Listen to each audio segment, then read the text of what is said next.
Play chords like this, if you're like, ooh, I love this chord. That's so moody. That's an add 9 chord. Minor add 9. So yeah, if the chord sounds beautiful, guess what? The arpeggio is going to sound beautiful.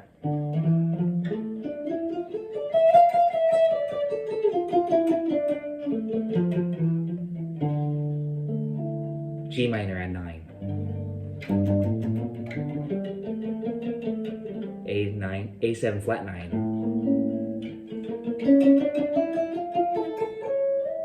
D minor add 9.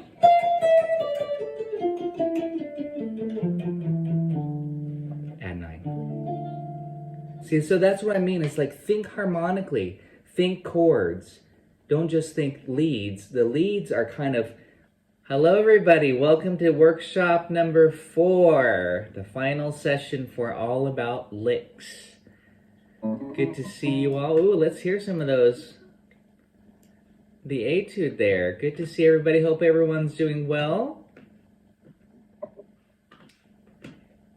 This final session, I sent out some etudes that I usually include in my Gypsy Jazz Bootcamp workshops, which this series is Gypsy Jazz Bootcamp, but it's more about just the individual licks. But I thought for the final session, you should see how I like to put it together into the context of a song, of an etude. So I passed out a few etudes just to show you some examples, but I still want to talk about and dissect the components, the licks themselves, and then throw them in. And I know you'll have some questions.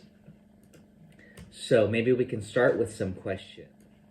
And I sent out also a few quick licks, because the quick licks is basically the idea of this workshop. It's just kind of an isolated lick. Sometimes it's a phrase, sometimes it's just kind of a technical aspect, but I usually even show the technical details into music. You know, it can't just be, well, it could be technique for the sake of technique, but, you know, you want to apply it to music. That's very important.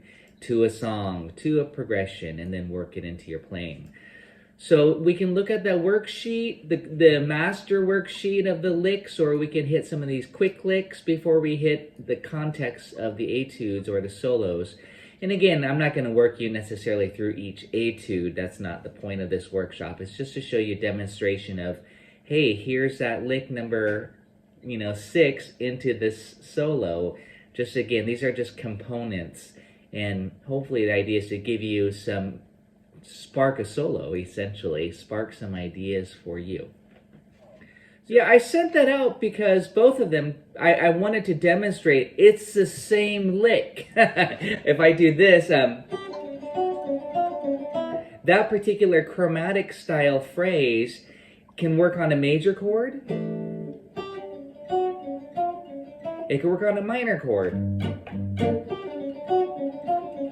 So I wanted to demonstrate that concept again, because we've been talking about that, how these licks can really be used on many songs, many chord progressions, and also many qualities of chords, major, minor, or even dominant.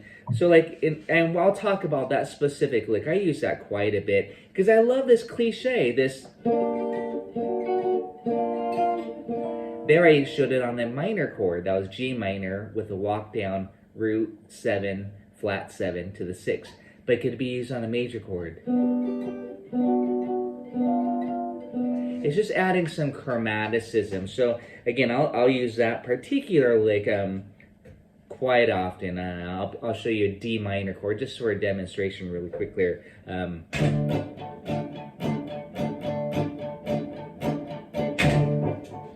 Here's my D minor.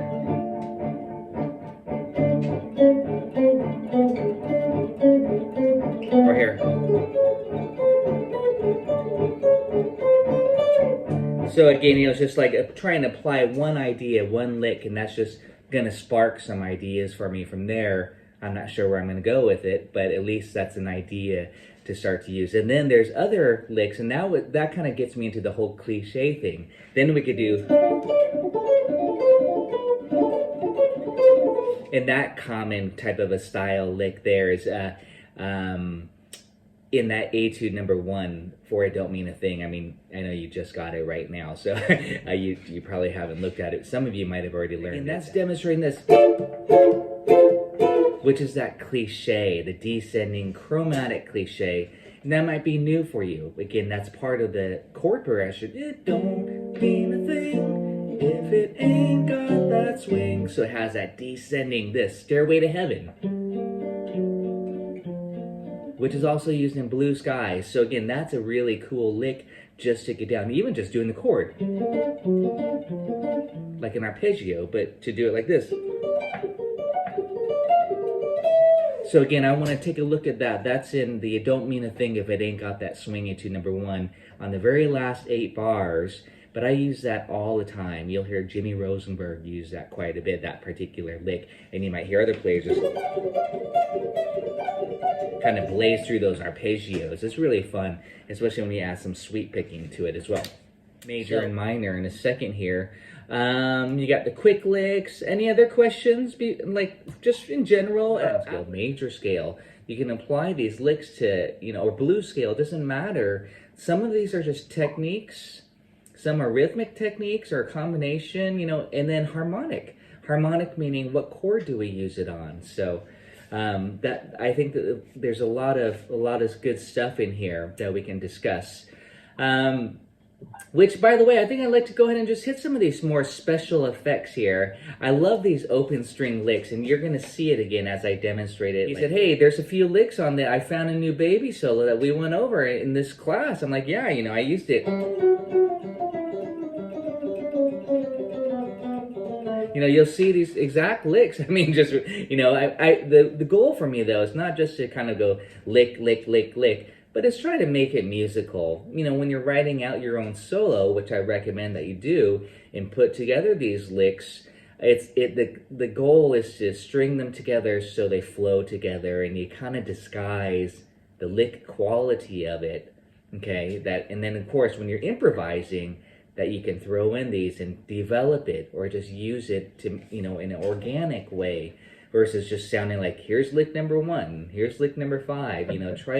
Try to really morph them from major to minor, change one note, really develop them. I like to exaggerate it sometimes. Just when you think it's going to end an idea, I like to keep it going, or morph it into it. So let's take a look at this quick lick here. There's one in particular that I sent out that it's kind of based off of Django. He did it on Appel and Direct this. And it's a technical thing, so let's take a look at that here. 42. Open string pedal tone idea here. Bluesy open string pedal tone lick. That's what I named it there. Or nicknamed it, rather. Okay, so this is a cool lick. I mean, I think it's just a really cool lick. It has that 3-note grouping, which creates that syncopation. No different from this. But it's 1 and 2 and 3 and it has that syncopation. But here, what this is about is to use, in this case, an open G string, and then we're doing this. Okay, so that's the motif. If you could just get this, just those 3 notes repeated in a groove, 1 and 2 and 3 and.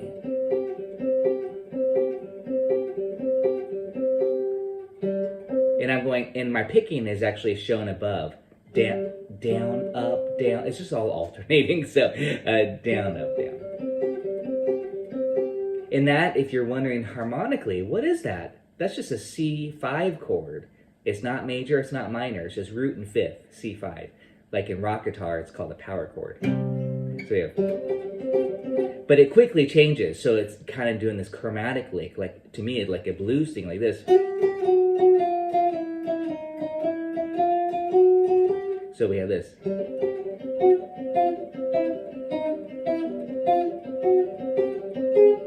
And then there's the exaggeration of the chromatics. And again, that might have been stolen directly from Django.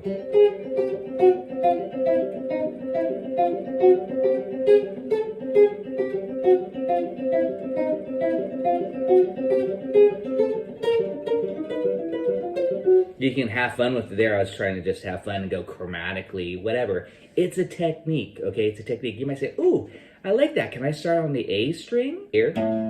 But say if you, and I'm just going to demonstrate this quickly. Say if I want kind of an A major sound. Well, if I want to take the same idea, I might go A, C sharp, and then A octave. So we get something like, there's no fifth, but that's okay. It still implies like an A major or A dominant. So, right, do you guys see what I mean? I'm just demonstrating application again. So we might just have an A major chord. I've got my loop pedal set up here. Let me just...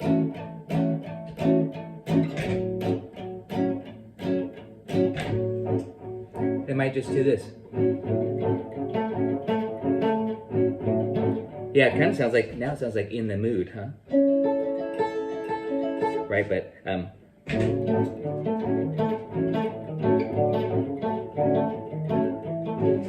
okay, and kind of similar to that is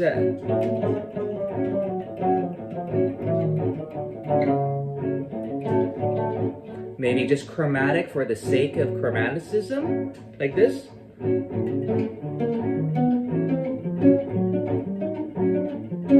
Again, I'm just kind of having fun, and I apologize that that loop's not perfect there, but, you know, just taking a motif and being, you know, moving it around chromatically. Give that a try. But I'm going to go back to as written. I'm sorry to stray away from the paper. The paper says this. So again, there's a lot involved here. We have these two recurring notes, which is G and C, and then the moving line.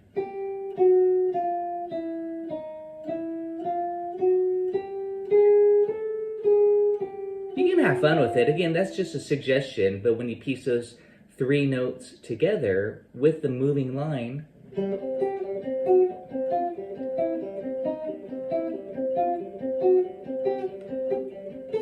you get the idea. And I'm going to give you a C chord. If you're wondering, how do I use it? I'm going to play C9. 1, 2, 3, 4. 1, 2, 3.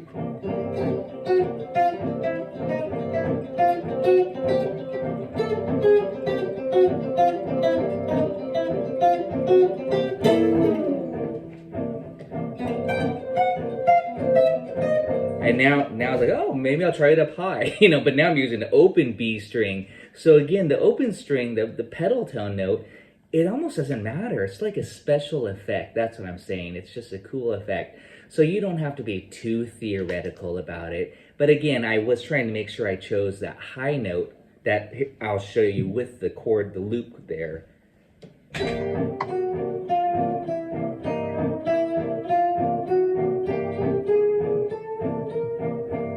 And then with the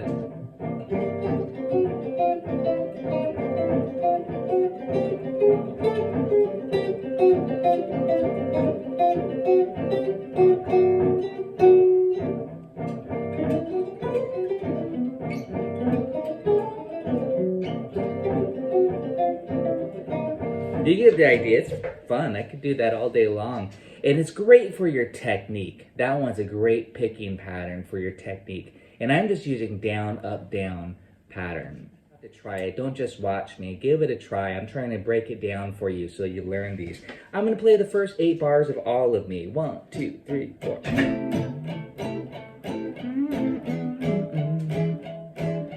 Can't you see?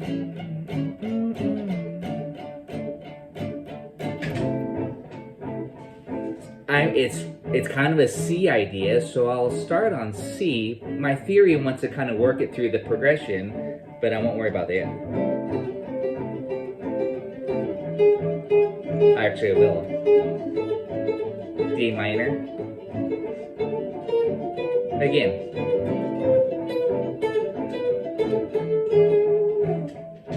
So there you go. That sounded pretty cool. Might be in my next etude. Thanks, Adam, for the suggestion. I went C major. If you know All of Me, E7. That's a partial E7 chord. A7 is the next chord, so I went. Then D minor. Then I did a cliche. Kind of build it up there like this. I use that cliche, the James Bond cliche there, secret agent man. So that's what that was about. Yeah, you can do any song, minor key, it doesn't matter. It's just a technique, okay? Whatever notes you choose, as I just demonstrated on applying it to all of me, that can change. But the idea is to have an open string. Again, I'm going to use the G as written. And then choose the note on the same string. I'm going to choose a B flat here. And then I'm going to choose D on the next string. You know what chord that is? That's G minor. This G, B flat, and D. So what chord am I going to give myself? G minor. And then I'll move it to C minor. You know, like I'm going 1 to the 4. 1, 2, 3, 4. C minor. G minor. D7. And G minor. Let's try it out.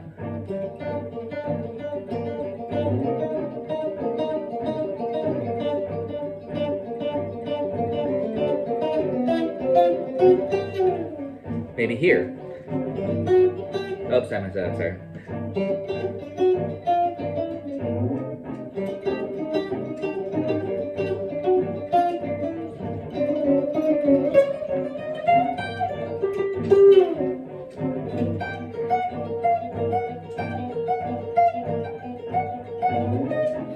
Again, you know, just giving me some ideas to try to be creative with it.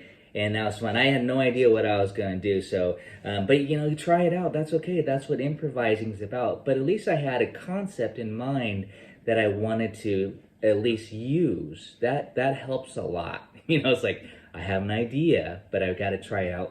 Yes, you know, depending on the song that you're working it over, you have to kind of know your theory, right? You have to know, in that case, a G minor. You know, outline the chord somewhat. So 2 out of those 3 notes, if not all 3, had a chord tone. Again, I'm recommending that the high note be the important note, that you have some sort of melodic line. 52, the arpeggio here.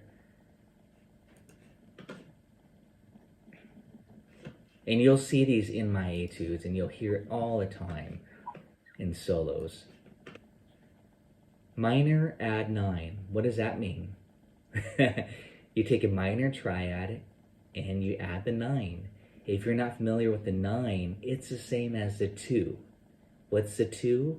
The 2 is a whole step above your 1, your root, okay?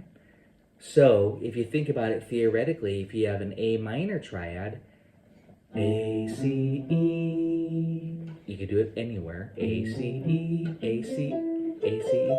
Hopefully you could do it anywhere. The triad, if you want to add 9, you add a whole step above the root. So it almost becomes a scale figure. That's the 2, but it can be called a 9. It can be called an add 2 also.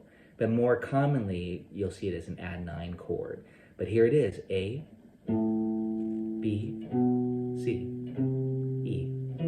Repeat, A, B, C, E. A, B, C. It's not written. I'll tune here, sorry about that. But give that a try. That's as written there. I just left out the pickup notes. The pickup notes, which I like, it's very gypsy jazz. You go, you know, we have a lot of those slurs.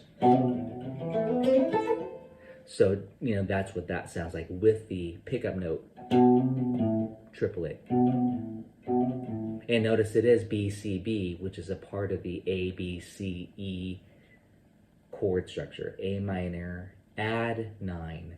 Not a minor 9. If you said a minor 9, theoretically, that would include the flat 7. There's no flat 7 in here. It's really a 4-note structure, not a 5-note structure. It's A, B, C, E. Okay, that's an add 9. And then we'll move it around. This one's really important. And I'm fingering it like this. For the open, I'm going, and then right underneath it.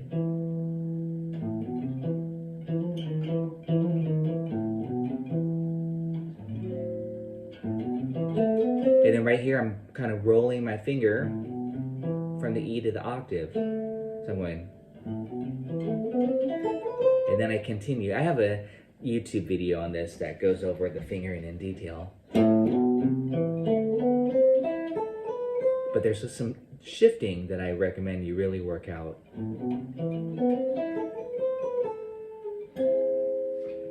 And here it is in context, just at A minor. This is how I would practice it. Give myself an A minor 6 chord. You might say, but Tracy, that's an A minor add 9 arpeggio. Yeah, it's just a flavor, a minor-y flavor, okay? That it works over minor 6, minor 7, minor major 7. This, the Stairway Blue Skies thing, actually that would sound pretty cool. I'll do the Blue Skies riff.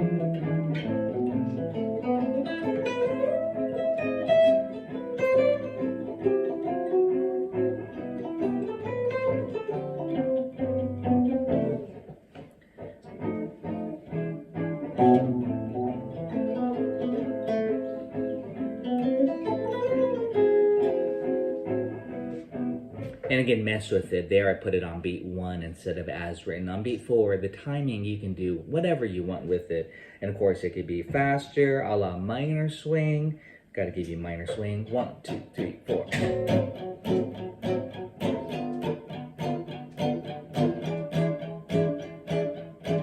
I'll loop that. D minor.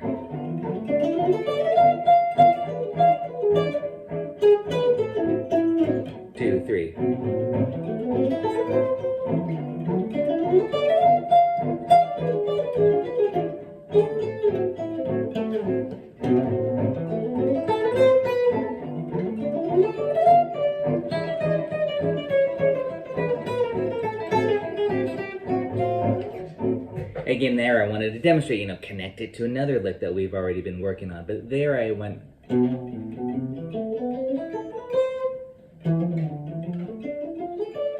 So I moved it to the D minor. That's written there for you as well. So I put it right as written on beat 4. Again, that sounds like an etude there, that you can work in. That's why I love writing out etudes, because it allows you to take a lick and really try to work it in. For me, I personally, I don't want my solos to sound too etude-ish, but I really do like the classical style approach to it, the compositional approach to it. Some players might like a little bit more blues licks or just crazy stuff, but I like my solos kind of more composed to some degree, not to where it sounds like I'm just playing my own etude, of course. But I'd still recommend writing out etudes. Try to connect them through the progression. And then notice there was no E7 lick. You all know minor swing. There was no E7 lick there, but that's where I just went like this. Something like that. And there's the first 8 bars of minor swing. Then we could have went on. Then in here. Put it on the low string there. So again, I think you can get the ideas there. I'm just trying to make sure that you're like, oh, I can do that, and get you excited about that. So I'm gonna maybe just play some chords for you. A minor to D minor, back and forth. 1, 2, 3. Well, a little slower. 1, 2, 3, 4. And D minor. That's the tricky part, to say switch. Ready? Back to A minor. Honestly, I would say don't do the pickup notes until you could do that arpeggio down. Like this. 3, 4. 3, 4. And again, I do think shifting is an important part of it. I'm doing this. Shift. This is for D minor. Shift. 5, which you might just want to grab with this finger. I'm shifting. And then right underneath it, same idea. So we have this.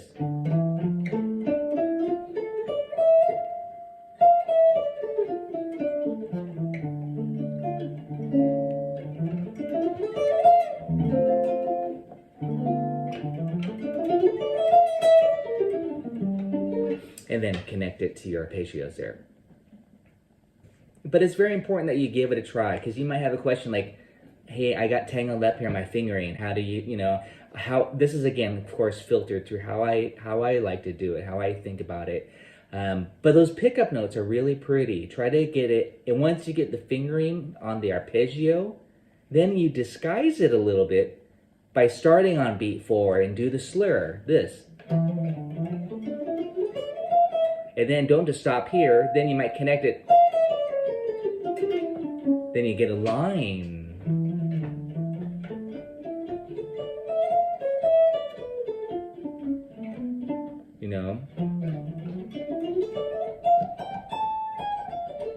And again, I'm just trying to connect it to a new idea so it doesn't sound only like the arpeggio, but I have no, it's still a nice sound. The only other thing I want to share with that is, what if we want a major add 9 arpeggio? Okay, major add 9. Think about that, please. D major 9. So I'll say that again. D major add 9.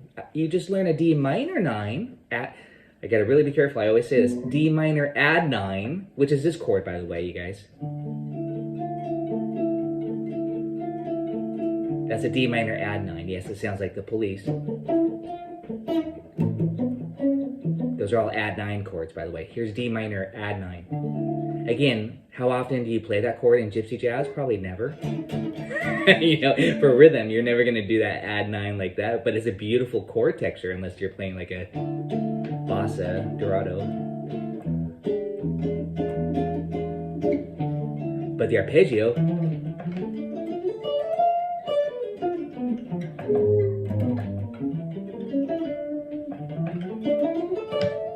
beautiful sound. And again, that's very important that I demonstrate that to you, because I think when you play chords like this, if you're like, ooh, I love this chord, that's so moody, that's an add 9 chord, minor add 9. So yeah, if the chord sounds beautiful, guess what? The arpeggio is gonna sound beautiful.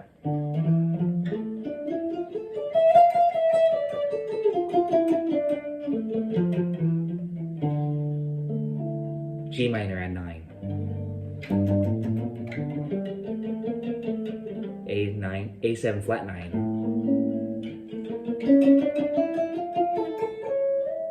D minor add 9.